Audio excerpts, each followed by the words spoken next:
Paano ina-adjust ang time rates ng Piso Wi-Fi na naka-LPB software? Ipapakita natin yan sa video na to. And take note, gamit lang ang inyong cellphone ay pwede na po nating mai-adjust ang time rates ng inyong Piso Wi-Fi. Step 1. Kailangan ay nakakonect ka sa Piso Wi-Fi. Step 2. I-login ang admin settings ng Piso Wi-Fi.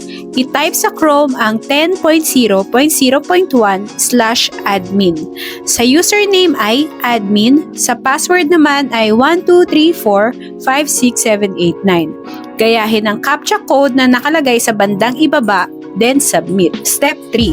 Pagka-open ng admin ay makikita ang dashboard ng admin settings ng Piso Wi-Fi. Then, i-click ang timer rates. And step 4. I-click ang plus sign, edit, i-adjust ang time rates na gusto mo, then save. I-edit ang mga rates na gusto mo pang i-adjust. Pwede ka rin mag-add ng iba pang rates dito. Ganun lang kasimple mga kanegosyo. Kung meron pa kayong ibang tanong ay i-comment nyo lang sa video na to at gagawa natin yan ng tutorial. Maraming salamat mga kanegosyo!